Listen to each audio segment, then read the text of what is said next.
Welcome to Gentle Restorative. My name is Sandra. Take a comfortable seat, close your eyes, and let's let everything else go. Maybe easier said than done, but by the time we get to Shavasana, I bet we're there. Take a deep breath in through the nose. Big exhale.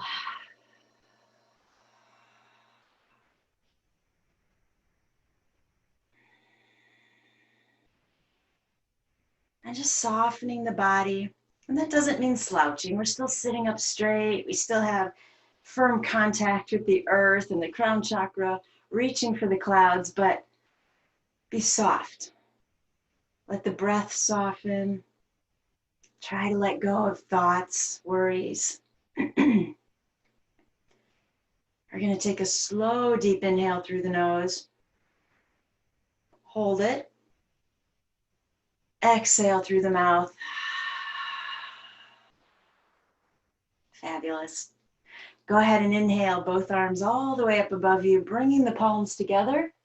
And exhale your hands home to your heart in prayer pose. We are pausing here to set the most amazing intention for our practice.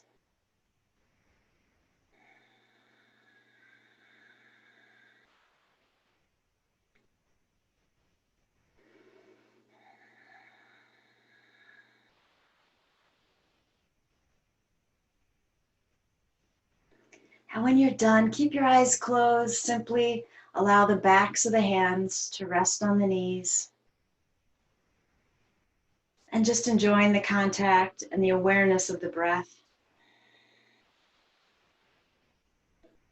So if you read my September newsletter, you will have seen Rumi's entire poem called A Great Wagon, and mostly people just quote 2 or 3 sections out of it, but I gave you the entire poem to look at. And if you are going, what newsletter, you need to go to my website and subscribe to it. But I thought what we would do today is I want to read you the whole poem and kind of pull it apart a little bit, get a better understanding of this piece of art. Rumi is a Persian Sufi poet. I think he's quoted so often because his words still ring true. And so this is, I think when you first hear it, it is a poem about love.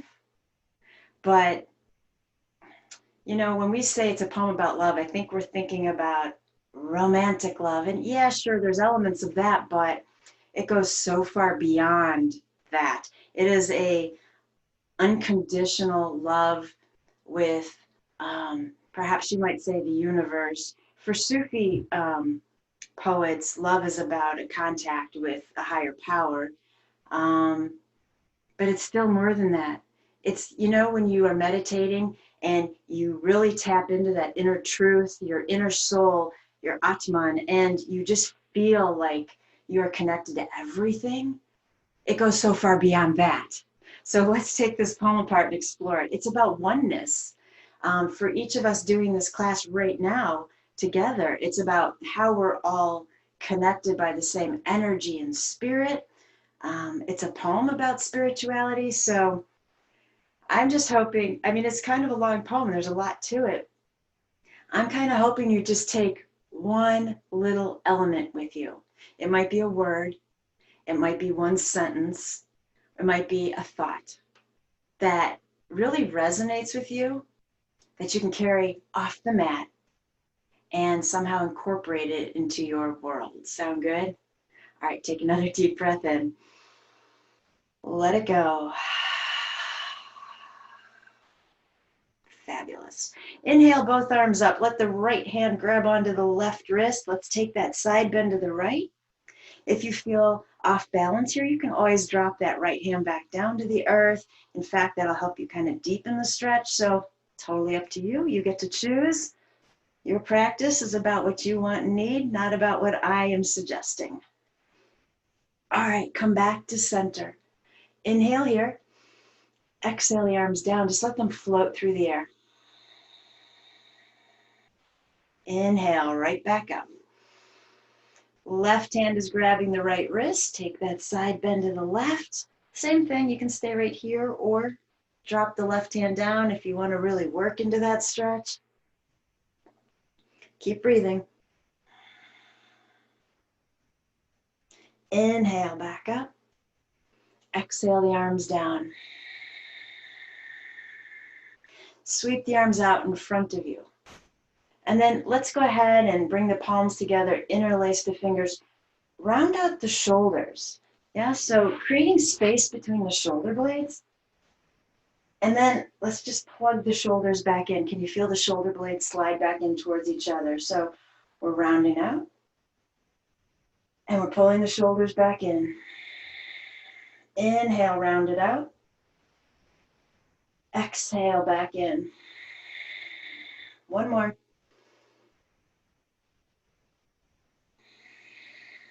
Perfect. Now take the arms up above. Turn the palms to the ceiling. Relax the shoulders down. Deep inhale.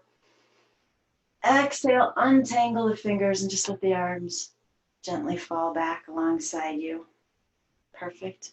So from here, go ahead and come onto your backs. Hug the knees into the heart.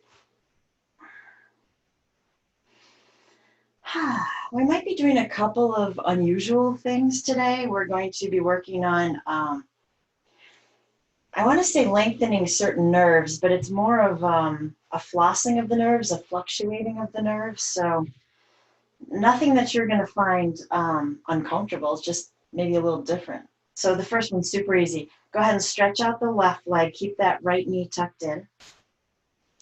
When the knee is tucked in, I want you to flex the right foot. Okay? And then we're creating a vinyasa here. So when we inhale and you straighten the leg, I want you to point through the ankle. Exhale, pull the knee in, flex the foot. Inhale, straighten the leg, point through the ankle and the toes. Exhale, pull the knee in, flex. Now you keep going. I'm going to stop directing you because I want you to make this as slow as your breath.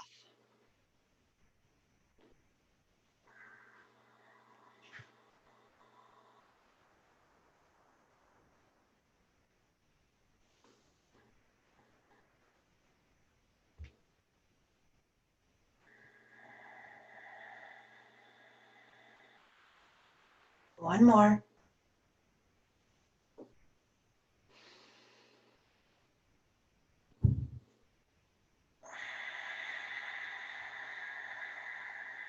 When you finish, you'll have that knee hugged in tight. Let's keep the left hand on top of the right knee. You can take that right arm beside you to scarecrow, straight out from the shoulder if you have room, or you can rest your head on top of that hand. We're taking our supine twist. So go ahead and pull that knee to the left. If you want to prop under that leg to catch it, go ahead and put one there. As always, try to keep that right shoulder and shoulder blade down on the earth. And then close your eyes. Let me start out this poem for you. So the first stanza, when I see your face, the stones start spinning, right? Immediately, I'm thinking of, new love, right? That kind of frenzy you get with a new romance. You appear, all studying wanders. I lose my place. Water turns pearly. Fire dies down and doesn't destroy. In your presence, I don't want what I thought I wanted. Those 3 little hanging lamps. So we're going to just take this piece by piece. You appear, all studying wanders. So you could take the word studying in quite a few directions. I'm kind of taking it towards reading scriptures, ancient texts, that studying of what we think is our spiritual connection, while we want to find the answers in a book, perhaps Rumi is saying maybe they're not there. He loses his place, right? Okay, go ahead. Let's bring that knee back to center. Free the right arm, straighten out that right leg. Close your eyes here for a moment. And just noticing where you feel the differences in the right leg versus the left maybe. I can feel a little bit of loosening in my right hip from that twist that I don't yet feel in the left, but I'm looking forward to. So we're just noticing. And in that first part, he says, water turns pearly. So that's this idea, and bear with me, this is my interpretation of the poem, so you can totally have a different idea, and you should send it to me so I can hear yours too. Water turns pearly and fire dies down and no longer destroys, right? Doesn't love kind of change everything? Everything maybe looks brighter and better. That's what I get from the water turns pearly. The water is no longer just water. Something exciting has occurred. And again, we haven't gotten any farther in this poem, so yet I have no reason to reference a love more than a pure romance, but I've already suggested to you we're talking about something so much bigger. Okay, go ahead and hug that left knee in. Flex the foot. Your inhale is to straighten that leg and point through the foot. Exhale, bend and flex the foot. You got it. Inhale, we straighten the leg, point. Exhale, bring it in, flex the foot. Keep going.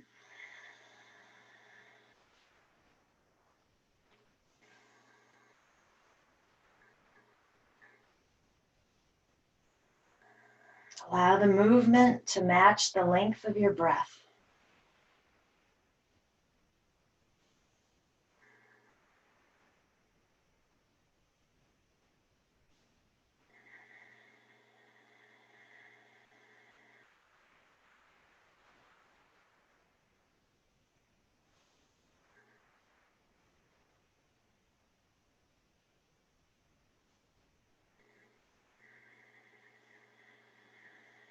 Give me one more. We'll end up hugging that knee into the heart.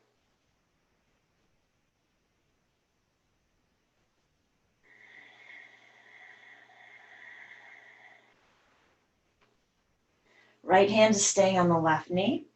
Again, that left arm could go straight out from your shoulder if you have room. Scarecrow, or tuck that hand underneath the head. Right hand is going to draw the left knee to the right in our supine twist. And again, if you want to prop underneath that leg to hold it in place, go ahead and grab something. Keep that left shoulder down. And close your eyes. Just letting go.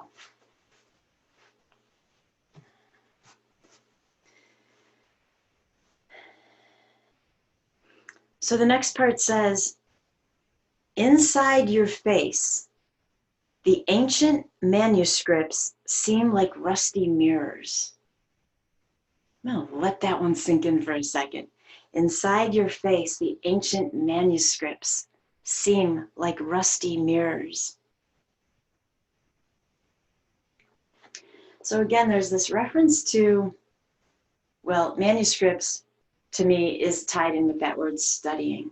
It's, how much reading are we doing versus experiencing life? He's saying that those old texts and all those words are seeming, well, he uses the word rusty.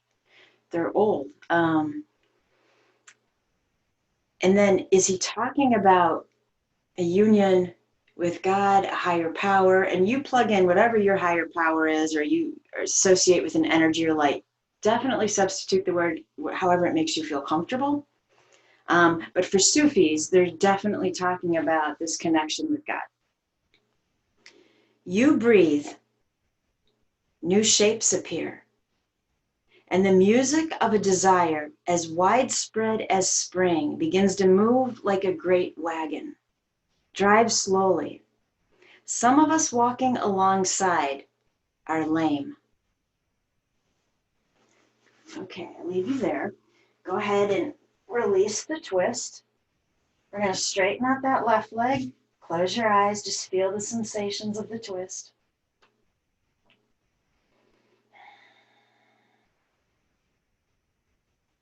And with your eyes closed, I want you to picture this big path.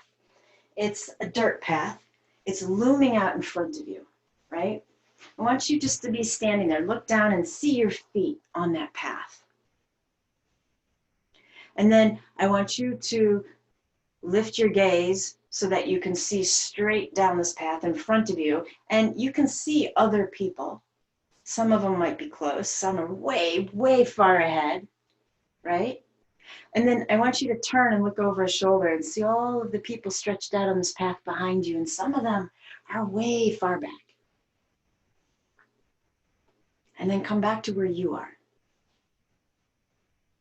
So when he says drive slowly, some of us walking alongside are lame.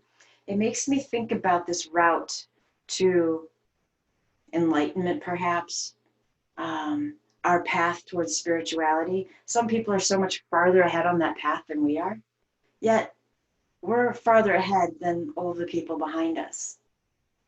And so that sentence or that line makes me think about walk slowly because we're all traveling at a different pace.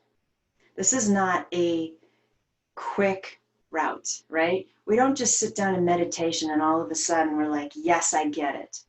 We might never in this lifetime sit down in meditation and go, yes, I get it. It might be a few lifetimes ahead. It is a long, slow path. We move at our own pace, right? All right, hug those knees into the heart.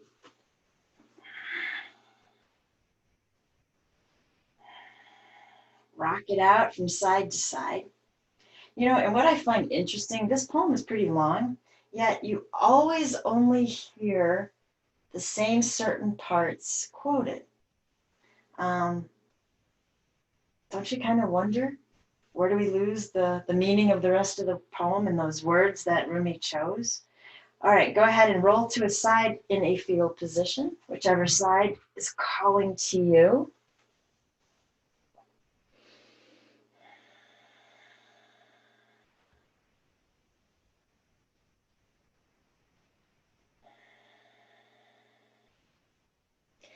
And then we're slowly pushing ourselves up into table, hands and knees. This poem is kind of like that long path too, right? Aren't you kind of curious where this wagon is going to take us? So here we're going to find cat-cow. Inhale, take it to cow. Sink the belly, create that arch in the spine, lift the chest and the chin. Exhale, round the spine to cat, drop the head. Inhale, come back to cow. Exhale, cat. Do that one more time.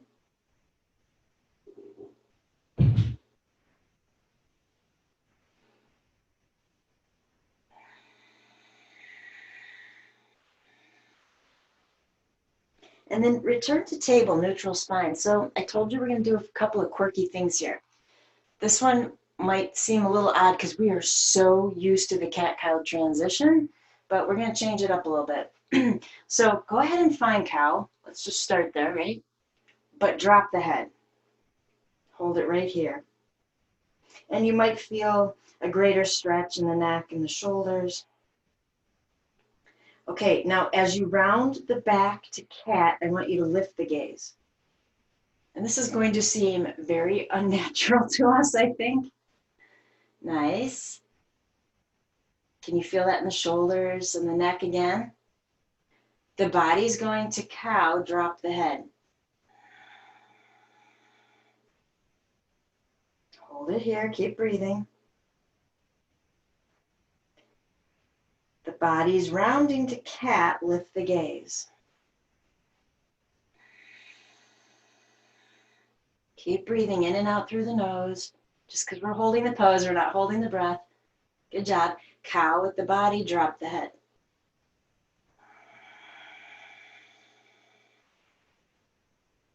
Last time, round it out, lift the gaze. Good job, breathe. And then come back to table. Just close your eyes here for a moment. Lengthen from the crown of the head to the sit bones. Deep inhale. Loud exhale. Fabulous. Okay. Walk the hands back for a second. We need a couple props here. Oh, mine are out in front of me. I knew that. Grab your bolster and your blanket. And as always, if you don't have any props, they're not necessary. We can do this pose without them, so don't panic on me. All right. Take your blanket, or you could grab a sweatshirt or anything of the sort, right? I want you to come up on your knees and put that blanket right over the calves and just behind the knees, because when we sit back then, there's not so much of a strain. We're keeping the legs together. We're not coming down child's pose. We're coming down in a supported embryo. So that bolster's out in front of me. I want to slowly come down and bring my left ear to the bolster. If this is too far to go, you're adding props, right? In fact, you could take your blocks underneath your bolster like this, or if you don't have blocks, grab a pillow off your couch, right? And add that on top of the bolster. So figuring out what works for your body and makes you happy. And then, of course, in embryo, the arms are down alongside us. The shoulders are just going to be kind of hanging in space. So you'll feel that rounding of the shoulders again, the creating of space between the shoulder blades. If there's anything about this that is painful, you are changing it. You're coming out of this pose, or you're making some of your own alterations so that you're happy here. If, because we have the arms behind us, this feels like too much pressure and support on the head, go ahead and bring your arms back out in front of you to help support you. And then close your eyes.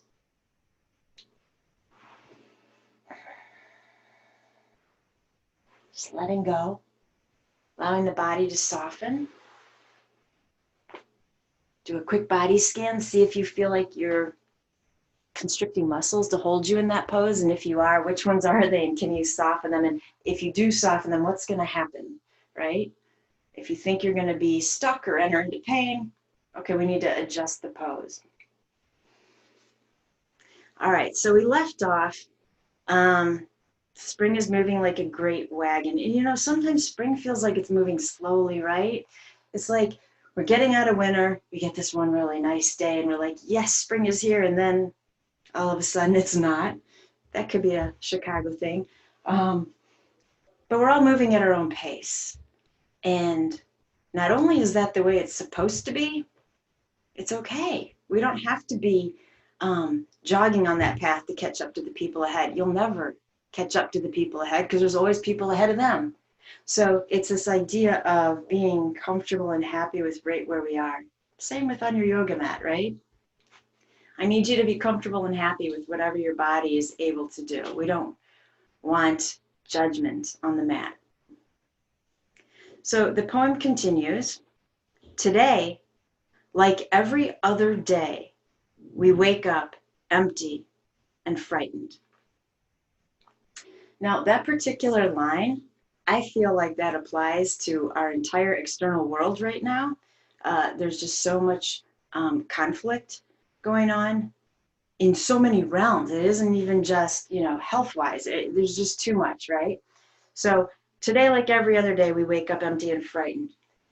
Have you had the experience since quarantine and extending beyond where you feel like you are stuck in that movie Groundhog Day, where every day is the same, and perhaps you've lost track of, is it Monday or is it Thursday, right?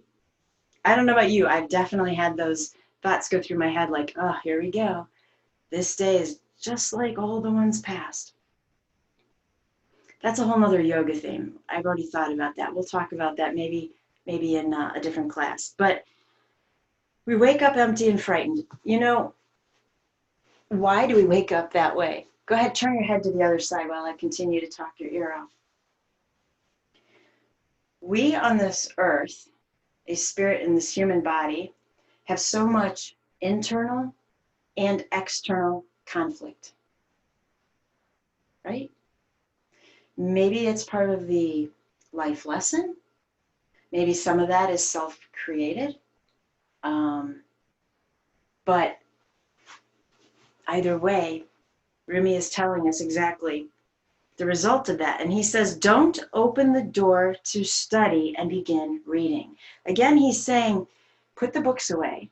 That is not where you're going to learn your life lessons from. That is not where you're going to connect to your spirituality, to this oneness with all, to your belief in a higher power. He says, take down a musical instrument. Let the beauty we love be what we do. There are hundreds of ways to kneel and kiss the ground. So, putting away the books, right? The books are kind of like your dream state. You could say that they are not reality. They take you away somewhere else. So do your dreams. Some people might say when we wake up, this isn't reality either. But when Rumi says, take down that musical instrument and just do what you love, he's saying, live. He's saying, manifest what you want to manifest. He's saying, notice all the beautiful things around you. They're not in the book. If you want to connect more closely to your spiritual side, what does that for you? Not the readings. Maybe it's going outside and sitting by a lake. Maybe it is playing an instrument. That's not me. Can't play an instrument. So what is it for you? I want you to think about that for a second. What makes you feel alive that cannot be found in a book?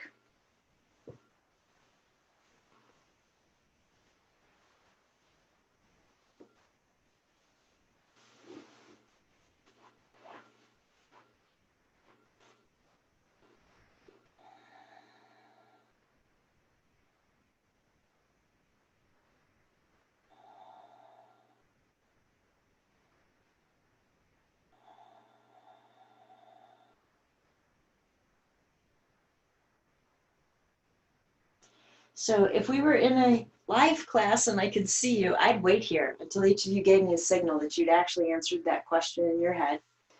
But since we can't do that, I am going to move on.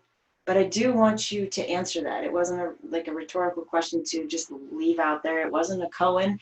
There's an answer to it. So I want you to think about that as we continue through our sequence. So if your arms are behind you, let's get them planted on the earth in front of you so you can slowly push your way up. I'm going to set the bolster aside, but kind of keep it within reach. We're going to need it again in a moment. You can come up off that blanket and also set it aside. And then finding table. Let's go ahead and take the hands forward just a little bit so we can come into our modified plank, which is a straight line from the knees to the shoulders. Notice the shoulders aren't holding my neck, right? Inhale here. Exhale, slowly lowering down onto your stomach. Fabulous. All right, we're coming into Sphinx from here. So I'm going to switch backwards a little on my mat. Arms are parallel. Fingers are spread wide. As you push the elbows into the earth, I want you just to feel how strong you are here. In fact, let the fingertips gently grip your mat. They're not grabbing, it's just a gentle gripping. So we feel alive. We can feel something. There's a sensation here. There's a contact with this mat, right? Send the heart forward, lift up, and breathe right here. You can close your eyes. Imagine I'm standing over you, and maybe I've got my hands on your ears. I'm gently pulling your ears back to get you to lift a little more. Send the heart forward just a little more. And then here's where we're going to add another one of those quirky little moves.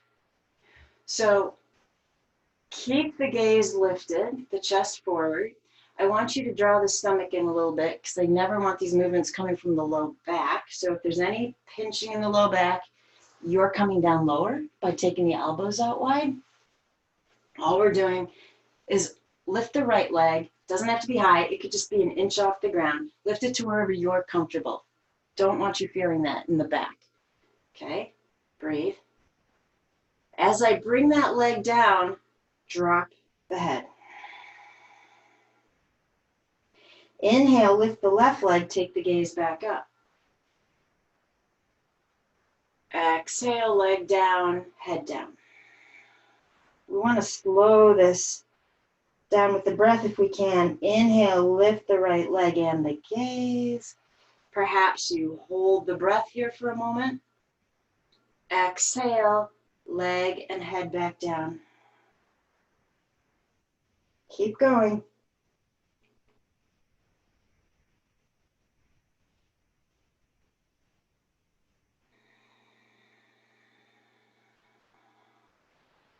Let's do one more time on each side.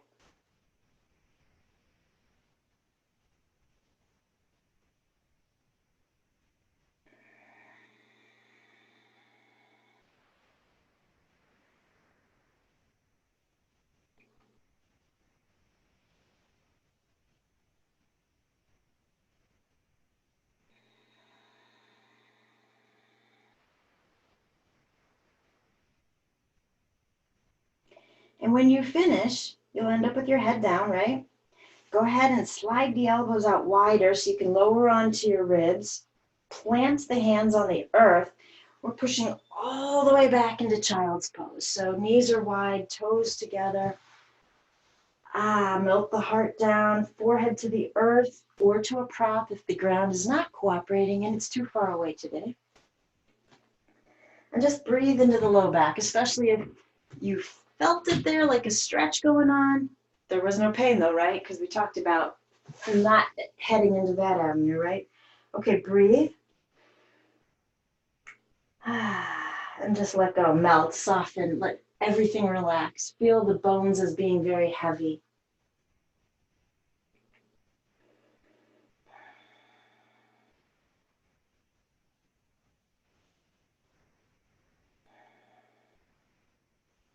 We're going to stay here for a few more breaths.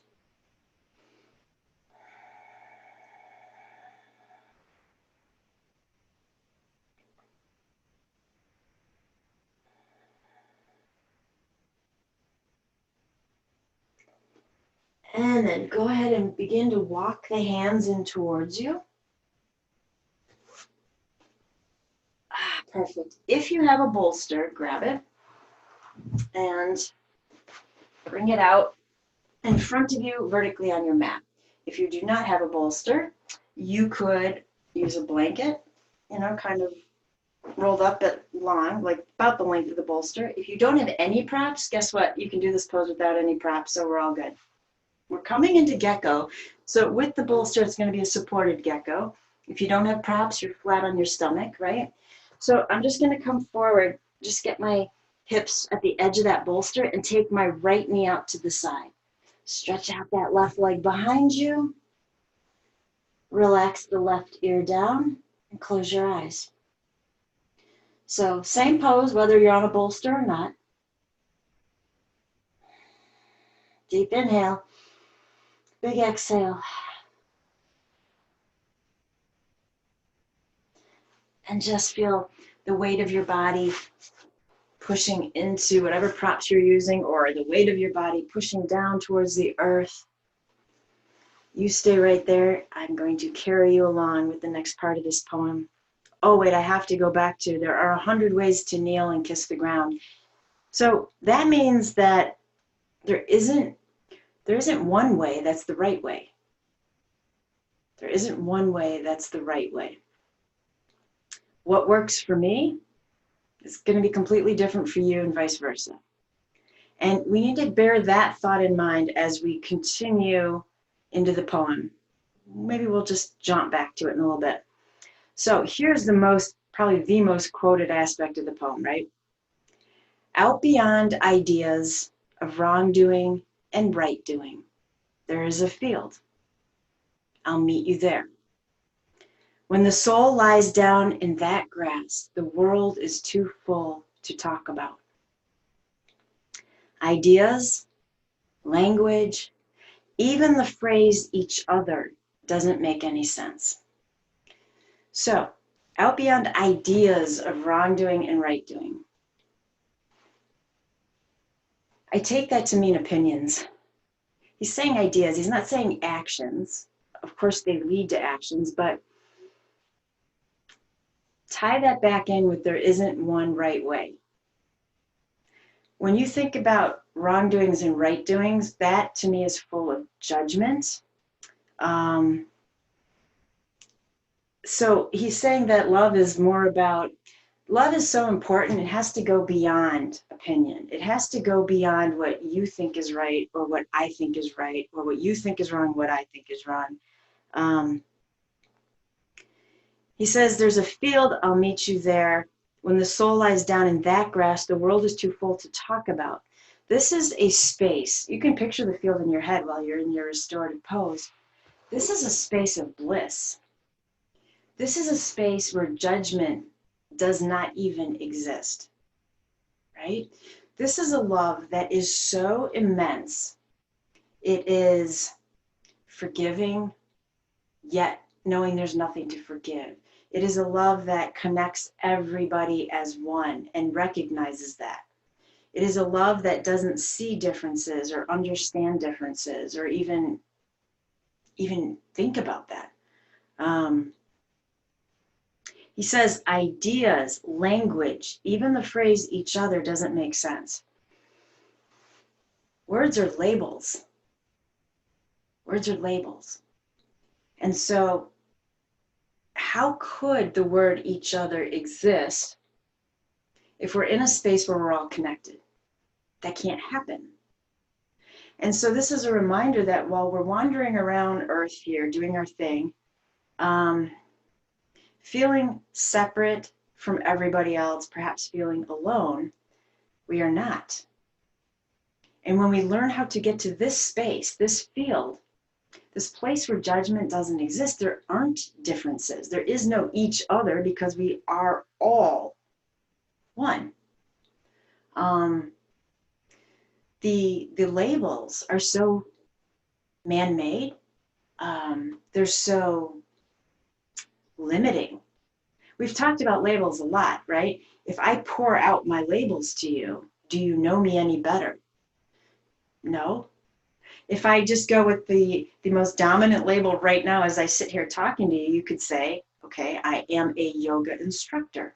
Do you know me any better? No. What does that label actually mean? Doesn't mean a whole lot. It tells you what we're doing, but it doesn't mean anything about me, my soul, my thoughts, my inner truth, right? And your labels are the same way with you.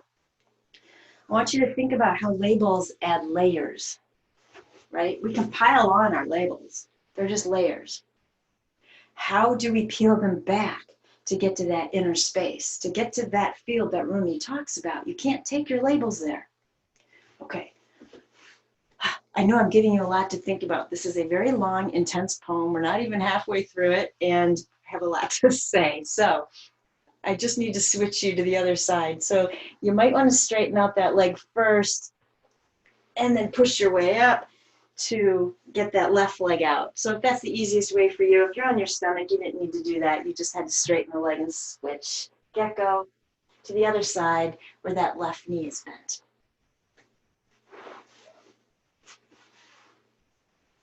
So this issue right now with going back, talking about how we have internal, external conflict, how we might perhaps wake up each day a little bit frightened, lonely, etc. It directly ties in with this idea of there's judgment and opinion. Like, so many people right now are seeing things black and white. That is so evident on Facebook, you'd have to be blind not to see it. Huh, right? Blind. They can even see the colors, right? That we can't see. And I mean that like in a way, how do I say this? People are posting things that are very opinionated, very black, very white. And Rumi is talking about a gray space. So with the all the politics being spewed on Facebook, people are missing the gray space. That space where we can just come together and just be. It's not there right now. I'm not seeing it. Maybe you are. And so this field represents the gray space. It represents peace. It represents just being, allowing ourselves to be and everybody else just being. It represents no judgment. Just that connection with the self and how the self is connected to everybody else. I hope that made sense. I feel like I did not say that eloquently. Anyway, this poem continues. The breeze at dawn has secrets to tell you. Don't go back to sleep. You must ask for what you really want. Don't go back to sleep.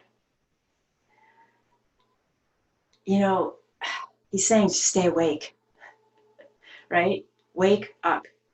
Stay awake. Wake up. Pay attention to what is going on around you, the beauty of nature.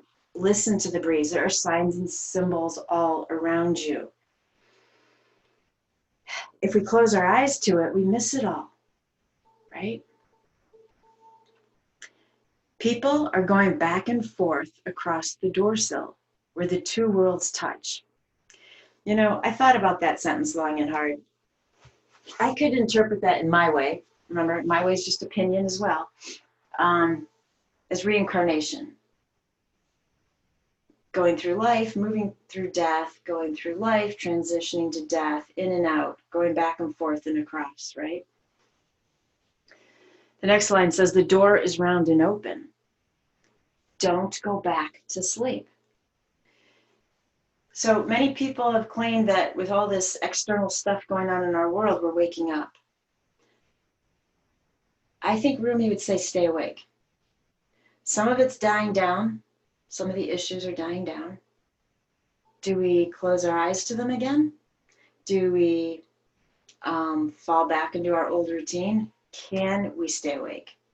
Can we find that place, that field where we all get along, right? Is that possible? All right, these are a lot of questions I'm throwing at you. Take a deep breath. This is supposed to be relaxing, right? But it's such a great poem. It has such a great message. All right, straighten out that left leg. Push your way back up into table. Move the props off your mat if you're using them. And then go ahead and come back to a seated position on your mat. So from here, let's start with the knees bent. I'm going to take the right leg and bend it so the knee is facing forward. I've just gently pulled that right foot toward my left hip. Yeah? Okay. The left foot can either slide in right in front of that right shin, or if you want to, you can take it across to the outside of the right thigh. All right. We're going to make this easy and we're going to make it hard. How about that for fun and excitement? Easy. Let's start there. Take the right elbow and hook onto that front knee, left hand behind you. Sit up nice and tall, and then take your twist to the left. Now stay right here. If you're happy here, just stay here. If you want more out of this twist, you can take it into a bind, but make sure that's what's right for you, and make sure it's not the ego saying I should take it into a bind. If you're going to do that, the right arm feeds through that space between your legs, right? So the right arm has to come across, rotate down, and the hand goes through that hole in between your legs. The left arm comes around behind you, and the hands grab onto each other, perhaps, right? No judgment. I don't know what's with my right shoulder. There's something that locks in about it, and so on this side, I can't touch. On the other side, the other shoulder says no problem. So there's no judgment. I don't care, right? And you shouldn't either.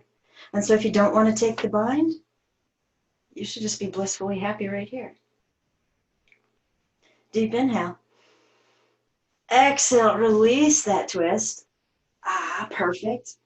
Go ahead and pull that right foot back in or around. It's staying in. Straighten out the left leg. So the right foot is tucked in right up against the inner left thigh. And from here, we inhale the arms and exhale forward into a fold.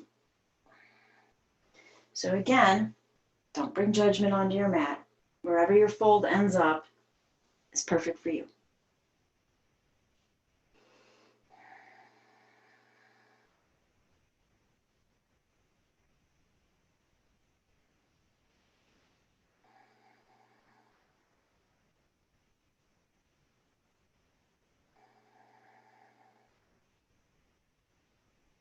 Find your happy place, letting go.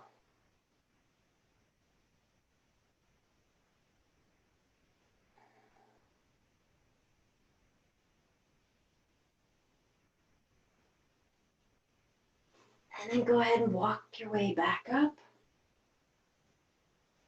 You can rebend both legs. Take that left leg. I'm going to pull the foot behind my right so that this leg's bent, knees facing forward. Again, you can either slide that right foot in front of the left shin or take it across. Hook that front knee with the left elbow, right hand behind you. Inhale, find your length. Exhale, take that twist to the right. Assess the twist. If you think you want to try the bind, or you could go deeper, you want to go deeper, and it's not the ego saying you have to do that, you have to do that. You take the left arm across that bent knee and rotate the hands through the legs, right? And then maybe the other hand comes around and finds the fingers to bind. If it doesn't, you can grab onto your shirt, you can use your strap, you can literally throw your hands in the air and say, the heck with this, and go back to where you started. It's all good. All right, inhale here. Exhale, release all of that. Come back to Janu Shirshasana, right leg straight, left foot is tucked in. Inhale the arms. Exhale them forward. Close your eyes. Settle into that space. So Rumi says, don't go back to sleep. I would love to kiss you. The price of kissing is your life. Now my loving is running toward my life shouting, what a bargain, let's buy it. So he's asking you to consider, what is this great love worth to you? What are you willing to give up?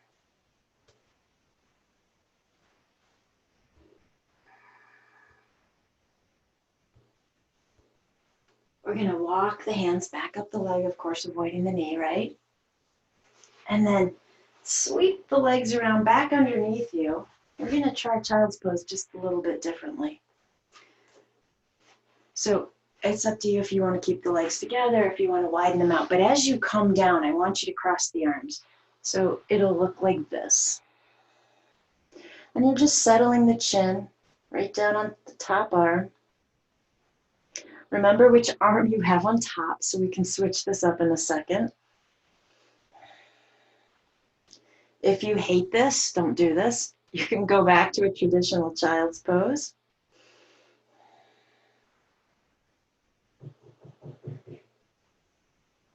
While you're there, let me continue on. He says, daylight, full of small dancing particles and the one great turning.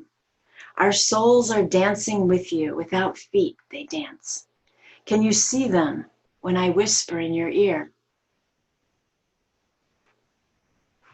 All right, take a deep breath in.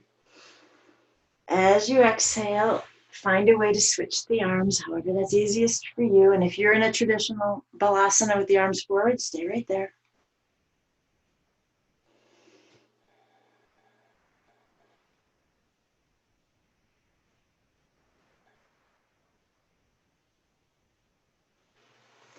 They try to say what you are, spiritual or sexual. They wonder about Solomon and all his wives. In the body of the world, they say, there is a soul, and you are that. But we have ways within each other that will never be said by anyone.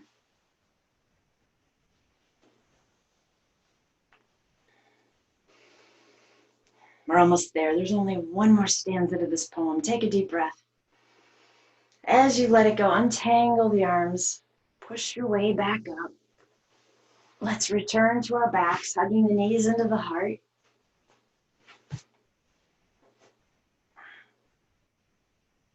If you want to rock it out, go ahead.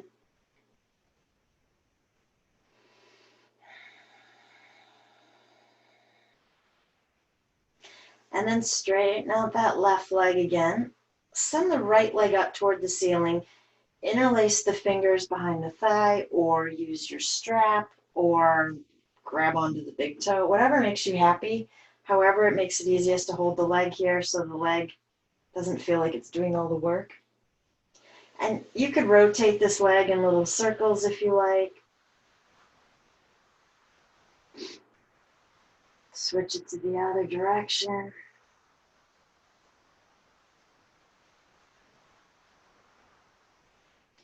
And then as you bring that leg to stillness, draw it in just a tad more. Keep pushing the back of the left leg down. And then hug that knee back in. Deep inhale. Loud exhale, squeeze the leg in tighter. And let it go. Straighten it out onto the mat. Invite the left knee in.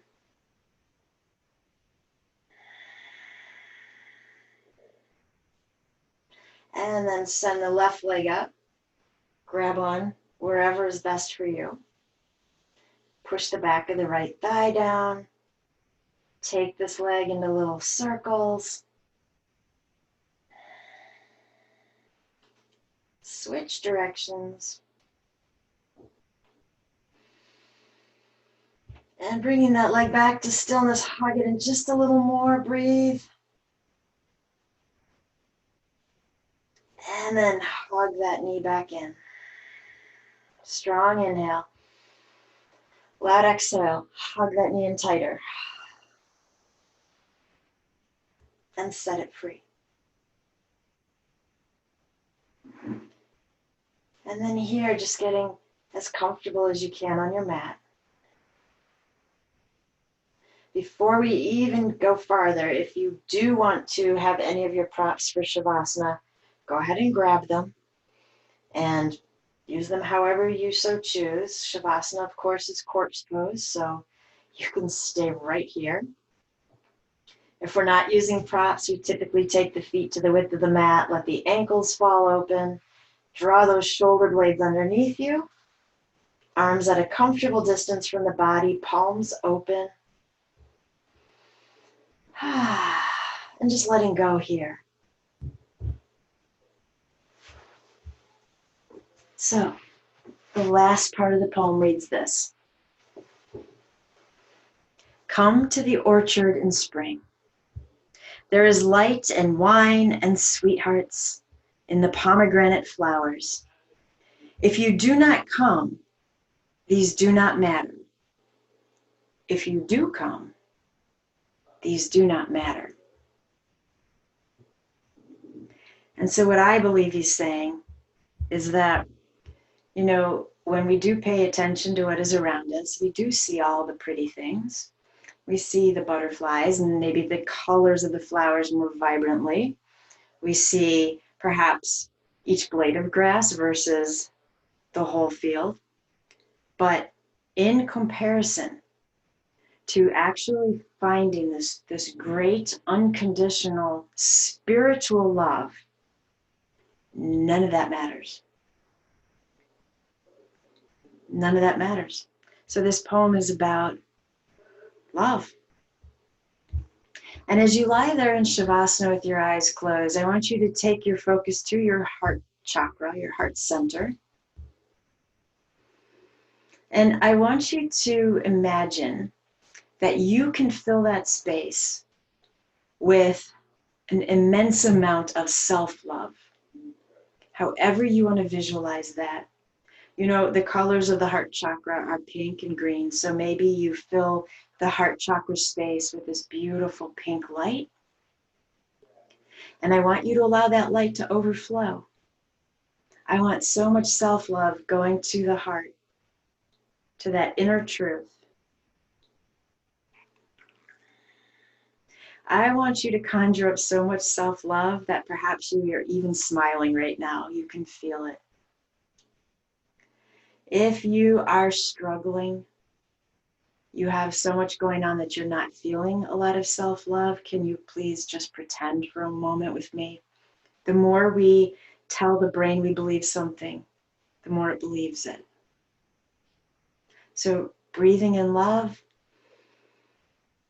exhaling that love all around your body. Inhaling love.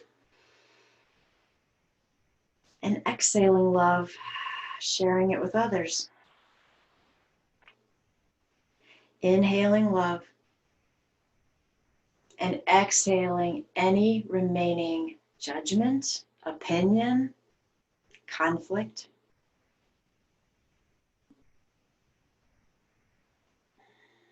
And now just being. You'll know when Shavasana is over when you hear my voice come back to get you.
keeping your eyes closed, allow your focus to drift back to your ever-present breath.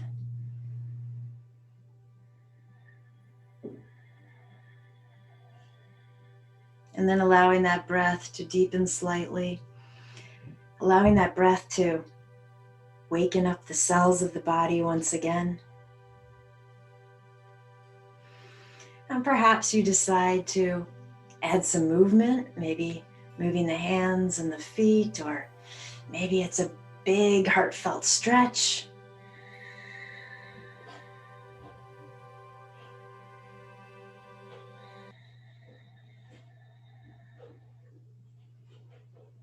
And then when you're ready, go ahead and roll to a side in a fetal position.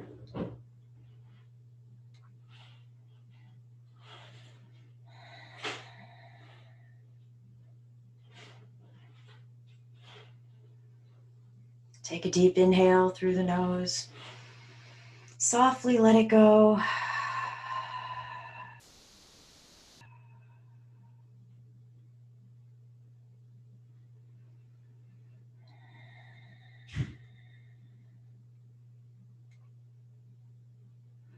And then when you're ready, gently pushing your way back up to any seated pose. Keeping the eyes gently shut if you can.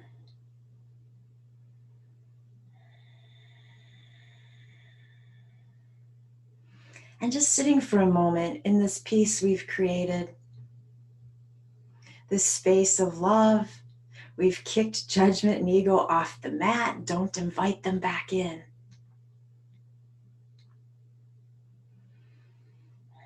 And then a strong, deep inhale through the nose.